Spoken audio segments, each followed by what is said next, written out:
காலதேவனின் தூதன் ராம்லாலை சொர்க்கத்திற்கு அழைத்துச் சென்றான். அங்கு தேவையானதையெல்லாம் பெற முடியும்.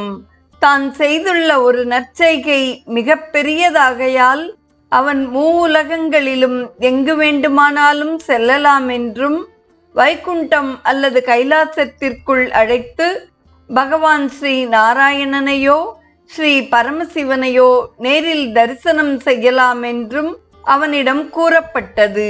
ராம்லால் புத்தி கூர்மையுள்ளவன். இந்த நல்ல வாய்ப்பை நன்கு பயன்படுத்த அவன் எண்ணினான். தேவேந்திரனுடைய தெய்வீக குதிரையின் மீது ஏறிக்கொண்டு உலகங்களையும் ராம்லால் சுற்றி வந்தான்.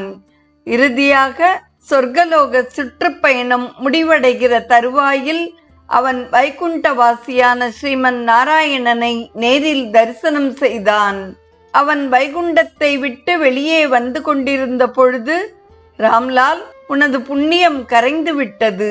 நீ இப்பொழுது நரகத்திற்கு வந்து செய்த பாவங்களுக்குரிய பலன் அனுபவிப்பாயாக என்று காலதேவனின் தூதன் கூறினான்.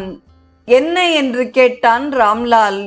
பகவான் ஸ்ரீமன் நாராயணனை நேரில் தரிசனம் செய்தவனுக்கு நரகமா? நாராயணா, இதென்ன ஆச்சரியம் என்று மேலும் கூறினான்.